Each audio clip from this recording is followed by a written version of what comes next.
Hello everybody, this is week 3 of the mask making class. We're getting ready to get started here. I'm just wander around and show you some of the work that's being done while we're getting ready for Patrick to get started.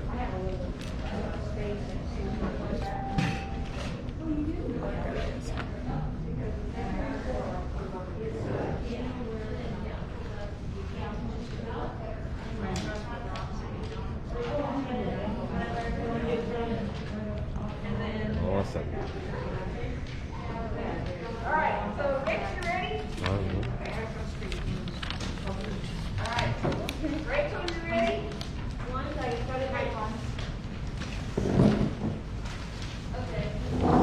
Okay, now what do I do with it? I set it down somewhere. Hello, testing, 1, 2, 3. All right. Testing. Sorry. All right. Woo! Hey, you guys did great. You made use of your 15 minutes getting started. I want to welcome you to day 3, or session 3 of our 8-week session. It is so exciting to see the progress that people are making. Today we're not doing a social question because at the end he's got a special thing called a mask around that we may be doing. And so I'm going to just turn it right over to Patrick, and he's going to tell us a little bit about what we're going to get into today. Yeah, thank you so much. First of all, I want to thank everybody for coming back. It's always fun to see people coming back. It makes me feel really good. And I looked at myself on Facebook and decided to go on a diet. But I don't know whether I'll be very good at it or not. Anyway, y'all are all doing very good work. What I'm missing with so many people is some of the personal interaction I like to have with you when you're working on your mask. So I'll be working on that today, where I come and look at your mask and see if there are some things we can do to make your mask work just a little better. Can you hear me okay? Sort of. I always like to see the mask work really well together. And a few mechanics that I want to talk about. Number one, if you're using some of these, be sure and bring them back up to the table. We have 4. Does anyone else have any right now? I've just got 2 up here. I don't know whether the other 2 went. They cost $60 a piece, so they're expensive. And these are leather punches. And the way you operate them is they have a spring here, and you push them like this, and this turns to the size of hole you want in your leather, like this. Now, each mask that you make, the half mask, we're going to take and punch 2 holes here and 2 holes here. And then we have a piece of steel, and we have grommets, and a grommet punch. And I'm not happy with that grommet punch, but we will use it. You put the grommets in here, and then you punch them on the back, and they stay. And they look really good on your mask when you put the ribbon in with the grommets like this. Now that'll take a little bit of time because there's a lot of us. So don't worry about it very much. And as I'm working today, I'll come around and look at your mask, and if we need to, we can do it at that time. And you know, we're not in a rush on getting these grommeted because we can do it this week, next week, as we continue on our journey. Just, we do want to do it. Now, notice that I've stitched a nose on the turtle. And you guys have been coming up and showing me your mask. And I just automatically go, wow, you could stitch some more stuff on this mask. Maybe you could do it a little more dimensional. So I've had a couple people where I showed them how to stitch just a little more, and it makes it work a little better. And so she's stitching right here, right now. And just show what you're doing. She had the golden mask, and the didn't quite work. Now it's working really well, but she's stitching a little base under the mask. I do that a lot with masks to give them a little bit more solidity in their design. So let's remember that. Also, I brought my Green Man mask. Many years ago, being Irish, I was into the Irish Green Man, like back in the 80s. And This is one of my oldest masks. It was made back in '84. And it's a green man.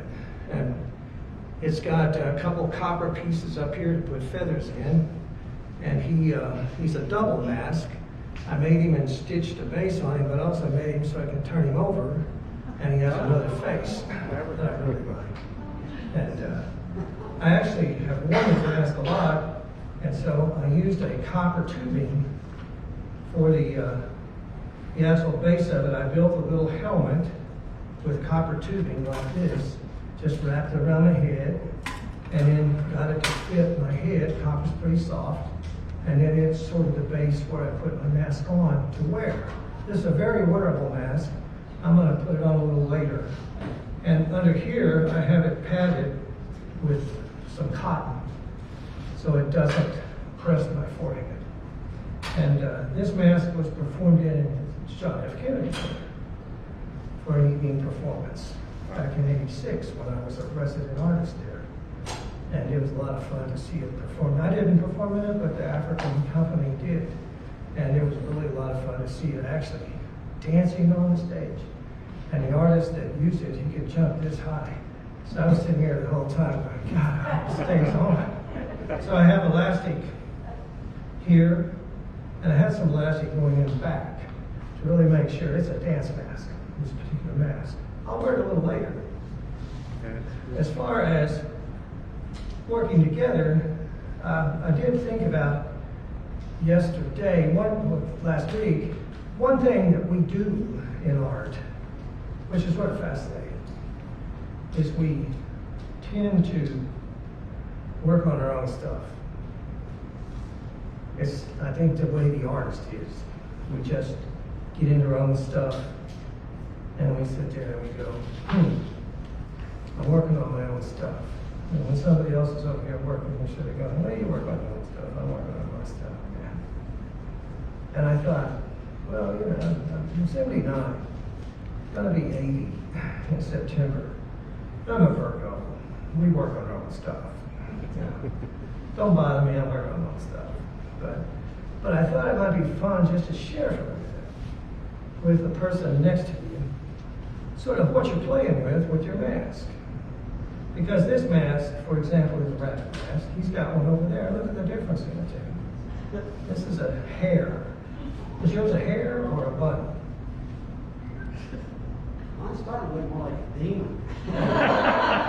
Oh, this one I'm just going to share with you. I was out in Santa Fe area some years ago, and I took the wrong road. I'm driving up this dirt road going, oh my God, I think I'm totally lost. I didn't know what to do. So I pulled over to turn around, you know. And as I pulled over to turn around, here is this big, I thought it was a jackalope. It was a big rabbit. I mean, huge. And it had big ears like this. And when I put it on, I sort of remembered that rabbit. And he stopped and just looked at me going, what are you doing out here? Disrupting my food. And I didn't do anything. I just sort of looked at him, and he looked at me. And I thought, boy, I've invaded his space. And I got in my car and turned around and drove back down to the Ricker Highway. It was so funny to see this rabbit. And I remember stuff like that.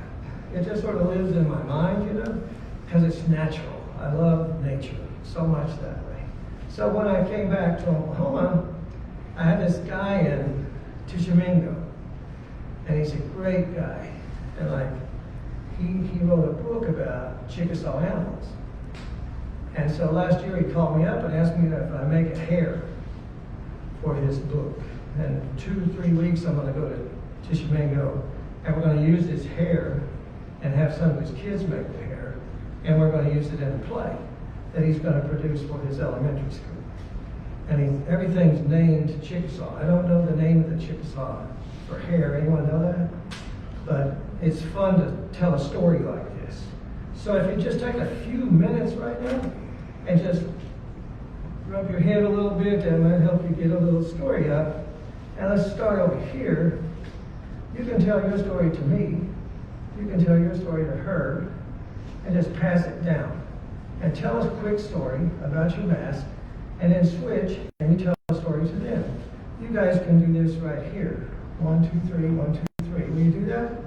And you guys can do it right here. And we'll need, where's Cheryl? Cheryl, will you listen to his story? Everybody ready? So I'm thinking that it would be fun to communicate a story about where your mask came from. Now this mask, well, I was really into the Green Man when I made this mask. In fact, I was going out to the green country and living at the time. So this story is about, I took this out to the woods and I run around in it because it makes me feel good. You know. Now, one thing about me is I like to be happy. That's just the way I am. So anything that'll make me happy, I do. Because the world, you know, you have to look at it like a happy place. Even though you think it's, I turned the news off last night because, God, it's so weird. But then I ended up watching Clint Eastwood, Dirty Harry. And I thought, this is happiness? It's so funny. Anyway, let's start. When I count to about 6, everybody just move your chairs over and share just a few minutes with the story, okay? And you might want to bring your mask with, ready, set, 1, 2, 3, 4, 5, 6. Let's give it a shot. Carry your mask with you. Going this way? This is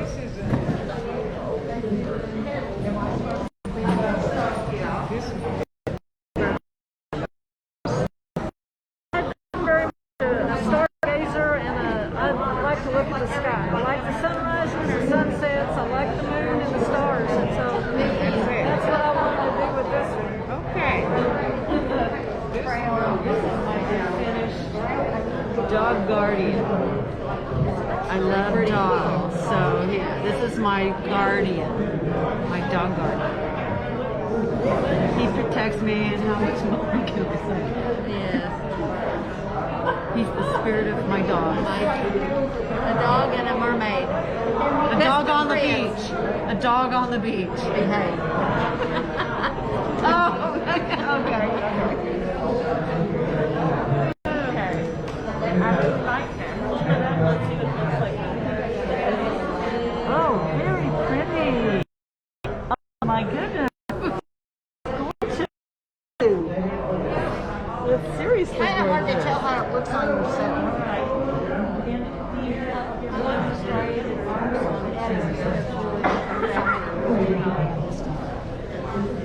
This is more like a little forest home or something. I'm gonna do what and then add on. I was trying to cut these with the little. Oh my goodness. With the little. Now, And I like to go with them. So. I don't think you had it last week. So we're gonna touch here and add on and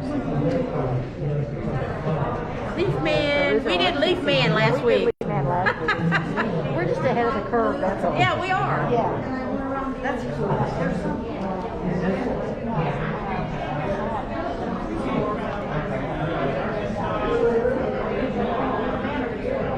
I'm gonna finish this down here and work on the leaf part. We have a rabbit for everybody.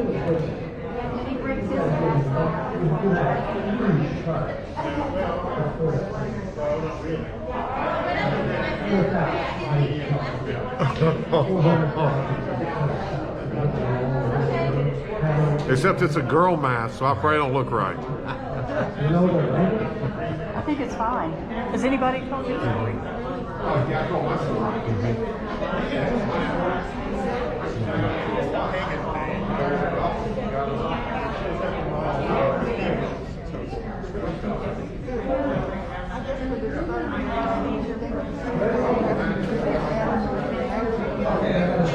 Yeah. Is that true? Yeah.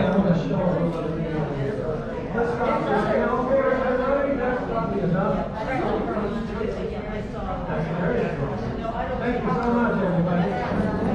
Okay, I want to show a little bit about what we're getting into now, because I want to pull up Green Man masks. They're very popular all over the internet, so just take a look at some of the different Green Man masks. And they also make Green Man costumes. In Ireland, Green Man is very big. We have lots of Green Men.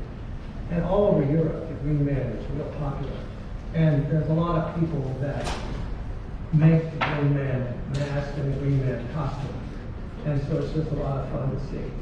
And as you can see, a lot of these are tree leaf kind of masks. And we've got some tree leaf kind of masks going on here. If they go down, you can see all kinds of different kinds of Green Man mask designs. Just take a look real fast. Yeah, they look really strange. And this is something that's very unique to Europe, the European Green Man.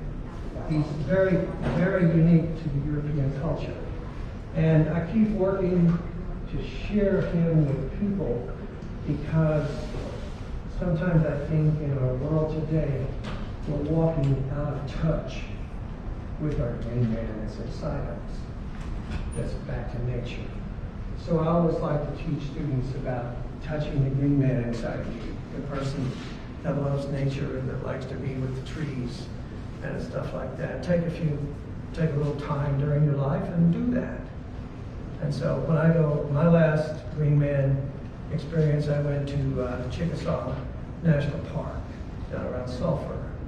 And I put my mask in trees, with the trees, and I photographed them. And then I wore them around with the trees to feel that Green Man experience of being with